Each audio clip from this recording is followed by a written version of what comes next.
soy de aquí, ¿no?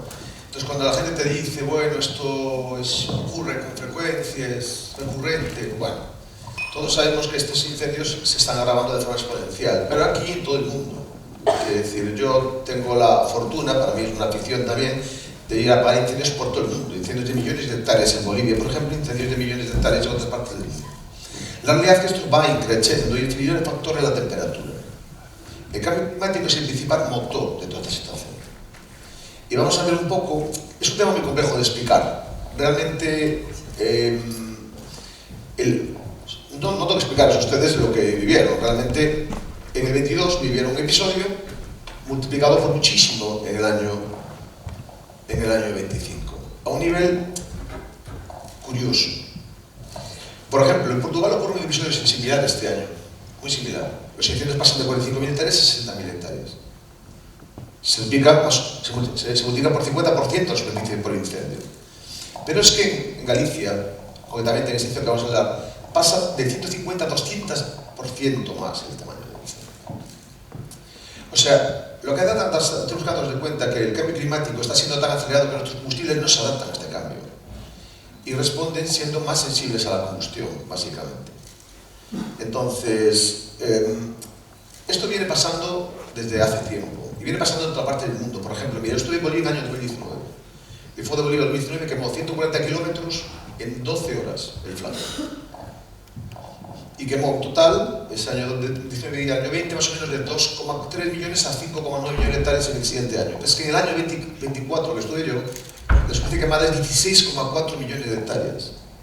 Es como si en España hubiera ardido 8,2 millones de hectáreas en el año 25. O sea, es exponencial la situación. Por lo tanto, lo que vivimos en el Barco de Valdeorras es absolutamente exponencial. No es progresivo. Y si alguien lo ve progresivo, pues me parece bien que lo vea. Pero los números no lo dicen. Y la realidad es que no solo quemó mucha área, sino que la quemó con muchísima potencia. Una de las claves de este incendio es la ultraintensidad que genera.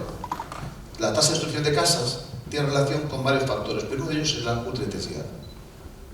Tenemos un experto internacional, Sam Harris, que determina la capacidad de destruir infraestructuras en base a la intensidad de impacto. Lógicamente, un área de protección es mucho más seguro, pero el área de impacto va a ser muy demoledora con intensidades tan altas. Nosotros medimos con los satélites intensidades superiores a 40.000 kilovatios metro. Es como si tuviéramos aquí, en un metro cuadrado, 40.000 estufas encendidas de 1 kilovatio. Es una energía de grado este incendio. ¿Quieres que ponga fin a ese incendio? Aquí. Sí. Y ahora, cuando hablamos de Valdeorras porque somos de Valdeorras. Y no somos. Y lógicamente todo empieza, creo que el día 13, no recuerdo porque hicimos todos los informes de todos los incendios, por lo tanto tengo que repasarlo, porque son más o menos duran unas 70 horas de trabajo por incendio, reconstrucción. Pero lo que tenemos que ver es la combinación del incendio en el territorio. Lo extraño que ocurrió en Galicia es que nosotros llamamos evento compuesto complejo. Realmente hay como solo 14, 18 publicaciones a nivel mundial sobre eventos compuestos complejos.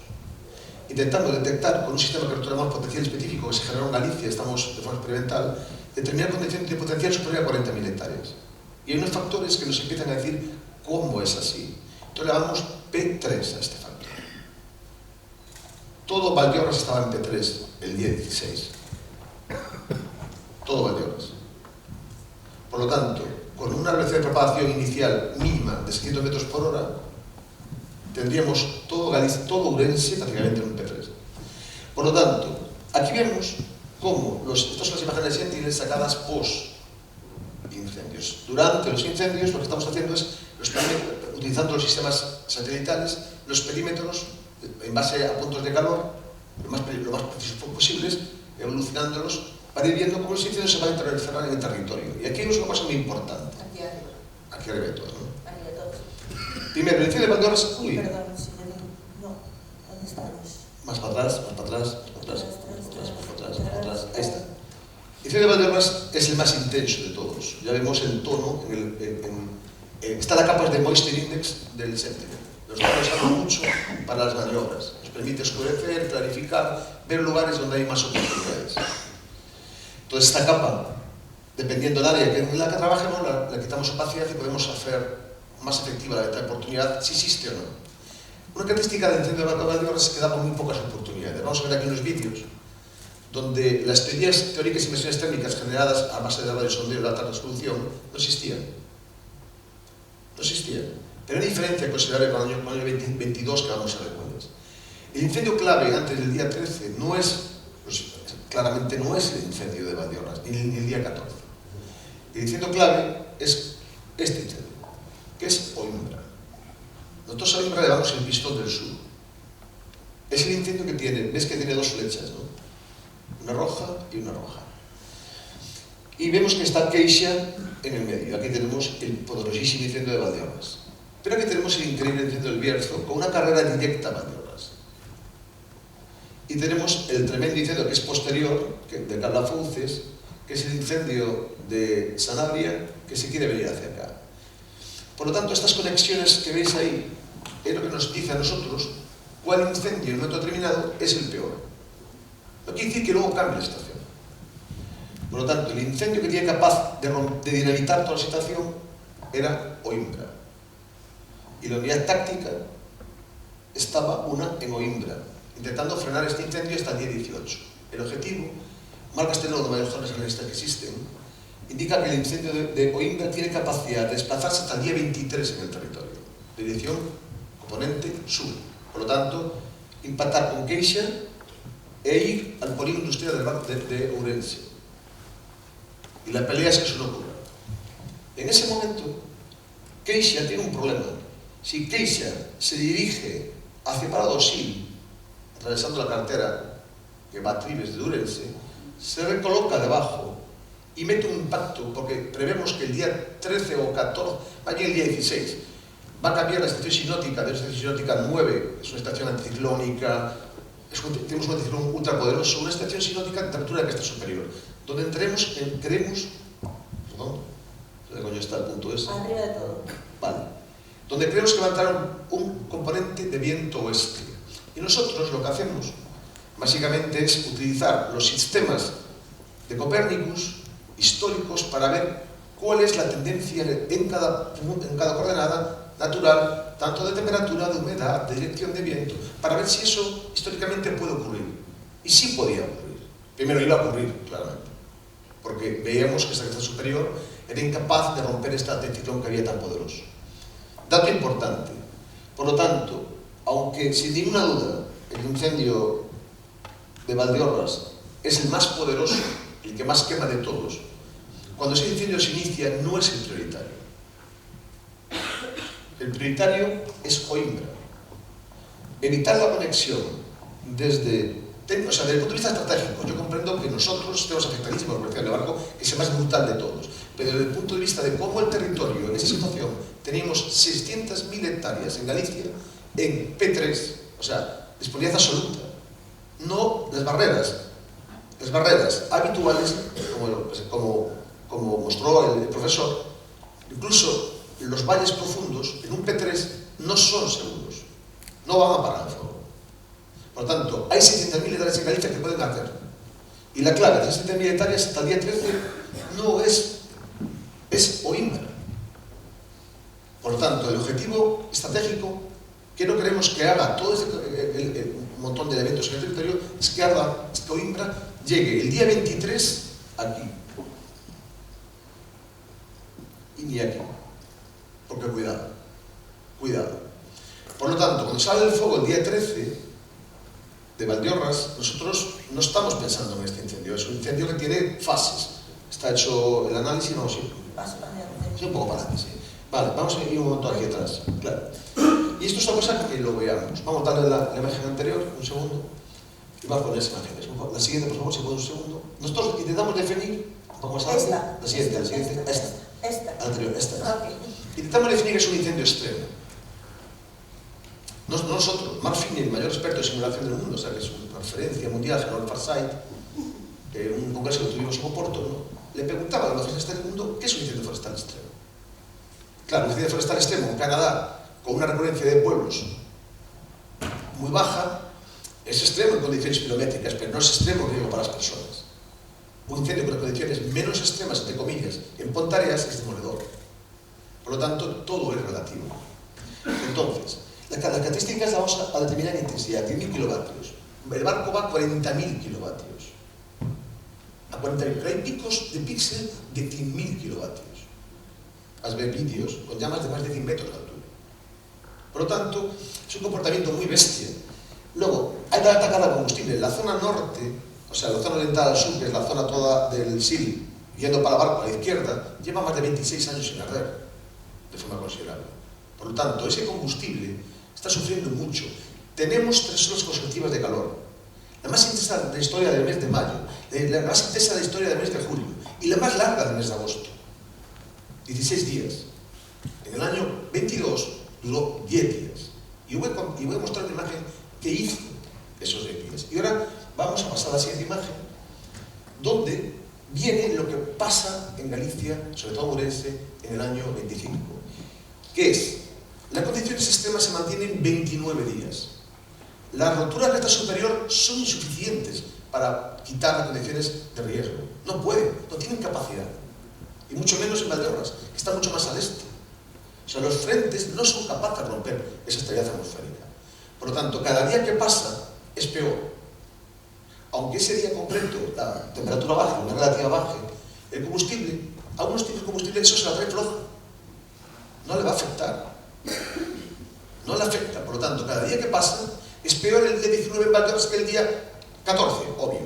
Lo que no es peor, porque el fuego en Valdeorras, ya sé que va a sonar mal, o sea, va a sonar bien, la atmósfera, siendo violentísima, es más permisiva que en el 22. En el 22, la atmósfera es violenta porque tenemos mucho calor latente en la atmósfera. Os a ver un ejemplo aquí que os va a sorprender. Porque realmente es lo que ocurre en el 22. En el 22, el 14 de julio en Galicia, ocurren 6.000 rayos. 6.000. Y tengo una tormenta convectiva más potente de la historia, donde se producen un 3% de esos 6.000 rayos van a producir igniciones habitualmente. Cuando el DMC, cuando la hierba, vamos a ponerle, lo que afecta a la capa herbácea, está seco. Todo Valdeorras, la hierba como estaba, era pólvora. La humedad relativa estaba en 10-16 entre el 13 y el 18%. A la noche no recuperó humedad 5 días consecutivos, por encima de 600 metros. Según los mayores expertos en comportamiento del mundo, para mí, sinceramente, son los australianos, tengo que decirlo, que para mí, tengo que reconocer después de mucho estudiar, incluso ellos, en el 19 y en el 20 que vimos ahí, tienen también su modelo de predicción, porque no es capaz de representar lo que está pasando. Y nosotros vamos en ese camino. Tenemos Meteogalicia, con unos meteorólogos potentísimos, que están desarrollando productos, pero no es capaz de explicar todo lo que sucede. La atmósfera, en este momento, se interactúa de una forma demasiado violenta. No solo arde con intensidad por las condiciones de la sequía que tenemos, que, ojo, no había sequía estructural como en el 22. Tenemos un latigazo del SPI a 4 semanas. No había una sequía estructural a 9 y 12 meses como ocurrió en el 22. Por lo tanto, la cuarta pata del evento compuesto no estaba presente. Si estuviera esa cuarta pata, pudo haber sido mucho peor. Y faltaba la quinta pata. La quinta pata, que era la meca vertical, era compleja, porque había una capa seca en capas altas. Es decir, había como si la atmósfera no quisiera matarnos. Es la realidad. Y así todo era demoledor. Por lo tanto, vamos a ver las imágenes, si te parece. ¿No estamos aquí? Sí, hay que ponerlas aquí porque aquí vamos a ponerlas. Sí, vamos a ponerlas aquí porque aquí están unas imágenes para que veamos. Por lo tanto, estos incendios que vamos a llamarle, que tiene fases de esta generación, son capaces de cambiar la dinámica atmosférica, bajar la humedad relativa, incrementar la temperatura, o incrementar el viento. ¿Cuánto incrementaron el viento? Nosotros lo medimos. Sí, por aquí tienes. Lo conseguimos medir. Y es importante lo que pasó. Nosotros estuvimos en los fuegos del fuego de Zamora, Vamos a ver lo que sucede en el 22, donde la temperatura máxima que se recoge nunca en Galicia se recoge el 14 de julio, creo que en la zona de Leiro, 44 grados, pero la temperatura máxima de las medias fue 4,84 grados por encima de la media en agosto del 25. Una auténtica barbaridad. ¿Vale? Por lo tanto, bueno, esto es un dato importante que hay que tener en cuenta. Y vamos a poner diferencias. Aquí tenemos, vais a ver, el 14 de julio, nosotros estábamos con científicos del CSIC, estábamos colocando sensores para medir las partículas PM2.5 concretamente, y venimos de Lugo. Entonces veíamos, esto es lo que sucede en el 22. Fijaros. La temperatura es altísima, se empiezan a evaporar los grandes embalses de Salamanca y de Zamora, fijaros bien. Y estalla todo. Y nos mete 6.000 rayos. Aquí están los ejemplos. El día 14 de julio del 22 tuvimos un fenómeno masivo de rayos. Pero no fue así en este año. Entonces, en este año, ¿qué sucede? Bueno, sucede lo que va a suceder en el futuro, que es que en todas las zonas que estamos mirando, lógicamente con la evolución, o sea, con los datos que utilizamos de Copérnicus, vamos viendo que se está incrementando la temperatura de forma sustancial en las últimas fases. El incremento de temperatura es el principal motor lo sabe mejor que nadie científico, de incrementar la disponibilidad de combustible, porque estos combustibles son fundamentalmente grandes demandantes de agua, y cuando el agua falla, nuestros combustibles sueltan hijos al suelo. Esos hijos contribuyen a haciéndose cada vez más violentos y más intensos. Esto es queixa, dices, pero bueno, ocurre en queixa, ¿no? La temperatura incrementa en queixa. Esto es Valdeorras. Los últimos meses, los últimos años, van a subir la temperatura a un nivel. ¿Pero la temperatura máxima o media? La temperatura es la anomalía de la temperatura máxima, o sea, de la temperatura media, 1.8 grados. Supuestamente estamos en 1.27. Llegamos en el 22 a 1.28 y 1.70. Eso es importante, ¿eh? Oimbra, idem del lienzo, repite el proceso. Entonces, ¿qué quiere decir? Podemos interpretar lo que pasó en el pasado, porque hay datos científicos, gracias que hay científicos que hay aquí presentes, que se encargan de recuperar datos y encajarlos de una forma razonable para que podamos entender qué suceden las cosas. Por lo tanto, las tendencias dinámicas de viento de la zona de la Rúa mayoritarias son estas dinámicas, que es lo que el incendio hace, fundamentalmente. Por lo tanto, que el fuego se mueva sur-norte o norte-sur forma parte de la historia de la dinámica de vientos, pero vemos que hay importante componente oeste en un momento determinado. Por lo tanto, esto no quiere decir que ocurra siempre, no ocurre siempre. Es una media, pero es una tendencia que hay. Y esto nos está contando un poco que la dinámica en el territorio tiene una clara trazabilidad. Esta dinámica no ocurre, por ejemplo, en Oimbra el componente oeste es mínimo. Por lo tanto, sabemos que la dinámica iba a ser fundamentalmente suroeste, noroeste. Esto supondría que si la dinámica suroeste se mantuviera, llegaría a Ourense capital directamente. Podríamos llegar, podría llegar. Por lo tanto, la situación nos permite identificar bien qué sucede. Y luego vemos, por ejemplo, Villamartín, donde tenemos el efecto. No cambia, la tendencia es esta dinámica, pero se incrementa ligeramente la dinámica oeste. ¿Pero por qué peor oeste? En el caso porque tenemos un fuego que se mueve de norte a sur y de sur a norte, deja un gran flanco, cuando el viento cambia, ese flanco se convierte en una cabeza demoledora, que vamos a ver ahora. Vale.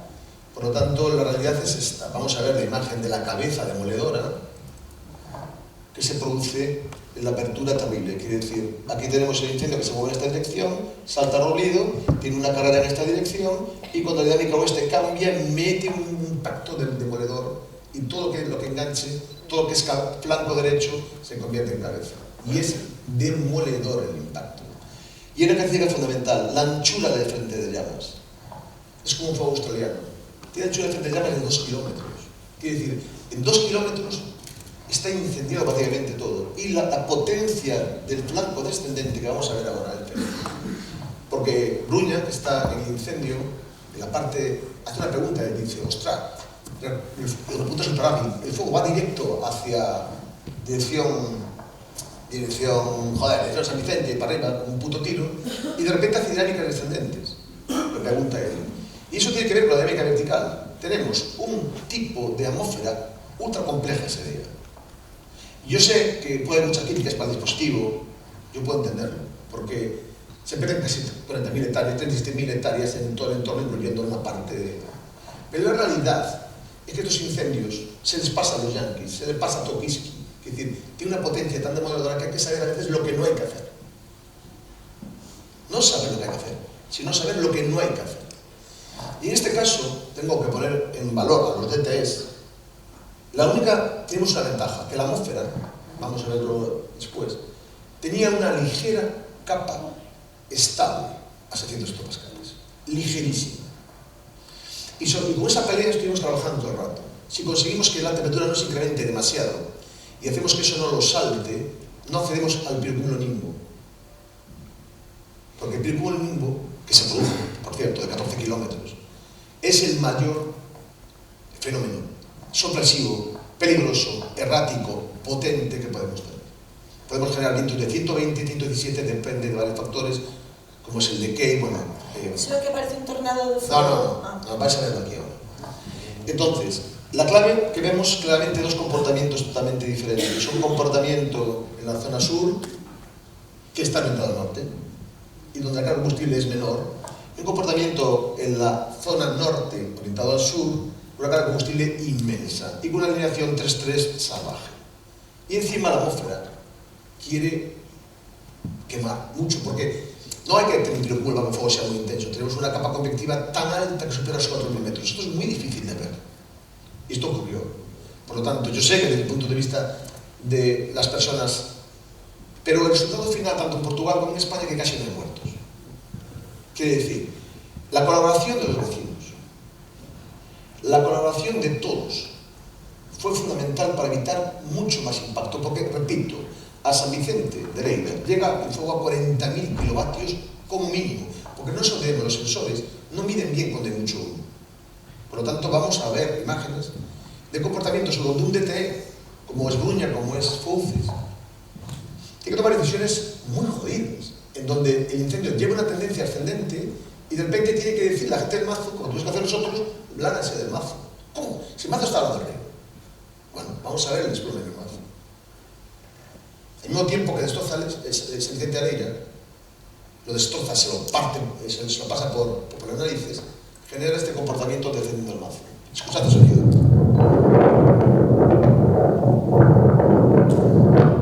Eso es como si fuera de noche. La columna de convección colapsa hacia el mazo. Cuando los directores de extinción están pensando lógicamente en a dónde va a llegar este hijo puta, que va directo a Vencia. Y no lo para nadie. Por lo tanto, ¿qué ocurre? Que hay que asumirlo. Los australianos hablan de un sistema que luego hablará, supongo que el sistema B-Safe, ser seguros. El sistema B-Safe se basa en especializar mucho las unidades en este tipo de incendios, ser muy eficiente en las primeras 24-48 horas, porque a partir de ahí las opciones caen en picado. Porque la dinámica que genera este incendio, aquí tenemos hecho los informes, genera exactamente casi 3 grados de temperatura, no la zona de influencia, no la zona directa de influencia, sino en zona de influencia no directa, 3 grados centígrados y 2,94 en el punto rocío. ¿Qué supone eso? No supone nada. Supone abrir el tiro atmosférico. Y a partir de ese momento, el incendio domina la atmósfera. Y ocurre. Se levanta el enorme pirocúmulo nimbo, que vais a ver aquí, de 12-14 kilómetros de altura, que empieza a meter movimientos erráticos que cualquier director de extinción, una vez que la tormenta convectiva se identifica y empieza a generar movimientos descendentes, genera una estación de terrible toma de decisiones, muy compleja. Entonces hay que saber lo que no hay que hacer. Muchas veces. Se decidió limitar el uso del fuego. Bien. Vamos a la ventana de oportunidad. La ventana de oportunidad que había aquí en el año 2000, hay una tendencia muy curiosa a ser negacionista. Me parece muy bien. Cada uno viene que no se da apoyo, a mí me la sale, la trae floja. Tú sabes que estás en un teatro, yo digo por los... Por los tacos. Pero a mí la trae floja, básicamente. Entonces, ¿qué quiere decir? La ventana de oportunidad se determina en base a condiciones meteorológicas, condiciones combustibles, condiciones topográficas. Combustibles no daban mucha ventana de oportunidad. Las condiciones meteorológicas tampoco. Las condiciones topográficas, como explica muy bien el doctor, se las pasaba por el forro. Por lo tanto, solo había una cosa que les podía ayudar, que era que la inversión térmica cortara el tiro del incendio.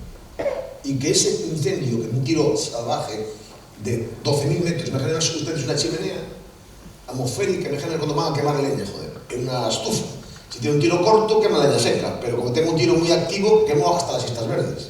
Pues es lo que hace ese tipo de tiros atmosféricos. Son capaces de quemar todo el combustible, un porcentaje muy alto de combustible, por lo tanto, genera mucha más intensidad y activa la fase incandescente. La fase incandescente libera toda la energía que la fase de llama. Y es un problema, nos genera que los bomberos, su distancia de seguridad no son seguras. La distancia de seguridad de las casas no son seguras con esas intensidades. La tasa de destrucción de casas con intensidades superiores a 26.400 kilovatios, 30.000 kilovatios, 40.000, 50.000 kilovatios, van entre el 24% y el 34% de las casas. Tasa de solución, si hay impacto directo. Aunque la distancia de seguridad tengamos 36, 40 metros, estas llamas van a 100 metros, vamos a ver llamas aquí. Sí. Vamos a ver la fase de llamas subiendo esa Vicente Neira. Sí, son llamas, son llamas profundas y generalizadas. Estos son pilares de 40 años. Esto es tormenta de fuego absoluto, mira fuego secundario. Fuego de copas continuo. Carreras en paralelo. Esto lo pasa en Chile en el 17. Practicando. Foco secundario masivo en Este construcciones comportamiento inmediatas. intensivo, este comportamiento ¿Qué se mete por ahí con bulldozer? salvaje de incendios. Mira fuego secundario por abajo, mira cuál soluciona la velocidad. Cada foco secundario lo soluciona en menos de 5 segundos. Ese es el comportamiento que tenemos aquí. Nunca pasó en Valdeorras. Si ahora vienes por ahí con el coche que yo hacía porque no venía, ahí los pinos quedaron calcinados. Ahí no queda un puto palo. Coño, sí, pero se ardía hasta la fábrica de Saeza. Y nos dio para que volver porque yo no lo quiso. Quiere decir, la situación era muy grave. ¿Vale? Entonces, ahora vamos a intentar establecer, vamos a trabajar de noche, en la ventana de oportunidad nocturna. Como plantea muy bien el director de extinción, que el director de extinción, lógicamente, es consciente de esa situación y se diseña, desde el punto de vista de arquitectura táctica, una arquitectura táctica para hacer frente a este incendio, que es cómo construimos de alguna forma los movimientos de las figuras o de los elementos operativos para dar respuesta a este comportamiento. Claro, siempre que la ventana de oportunidad existe, porque el sondeo indicaba que había una ventana de oportunidad, pero la realidad indicaba que no. Entonces, el fuego que se apaga en el 2000 en las Tres Marías, vamos a ver el comportamiento de las Tres Marías a las 5 de la mañana.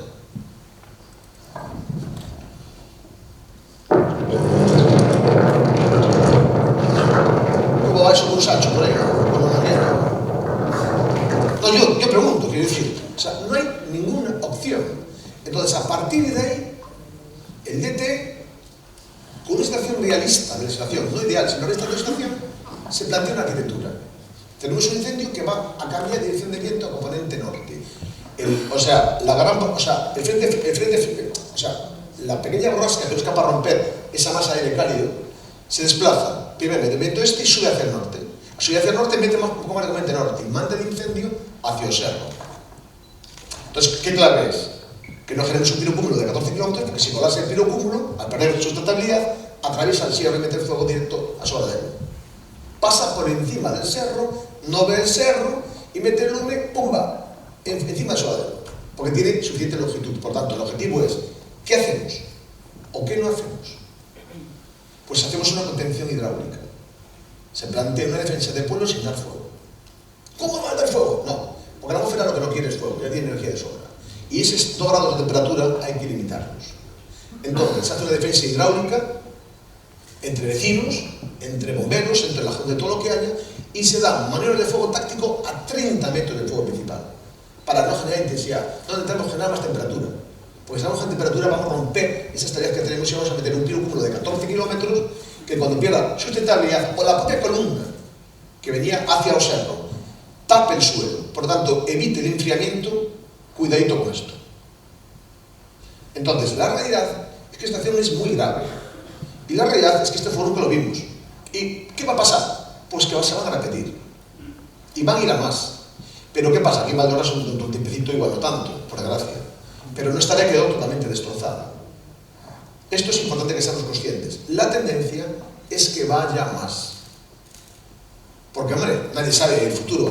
Nosotros allá hacemos un curso y pusimos a la, ¿cómo se llama esta? Aramis Fuster, una bola ahí, con un porro pintado, no, ahí, o sea, una artificial, espectacular. Entonces, bueno, el futuro no lo sabemos nadie, pero los científicos, la gente por la que hay que apostar, con los datos históricos, van construyendo un mensaje sólido de atrás.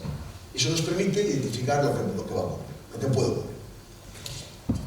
¿Cuánto? 3. Sí. ¿Cómo se llama? Ya está, sí.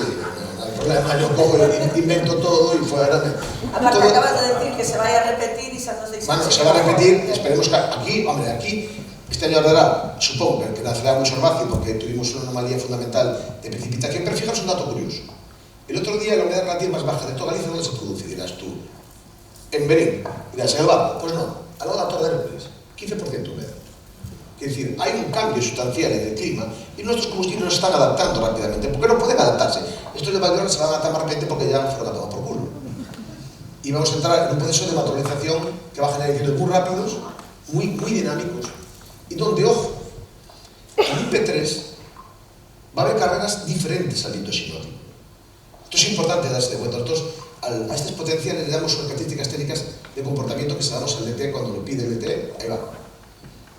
Porque a base de hablar nos permite eso. Remato vamos a ver. Diferencias este año, estoy haciendo esto porque no tengo otra cosa que hacer y estoy haciendo. Diferencias en el año 2025. Quizá la mayor diferencia que se produce en el episodio de 22 con respecto al 25 es que en el episodio 25 es un mes más tarde. Es un mes más tarde.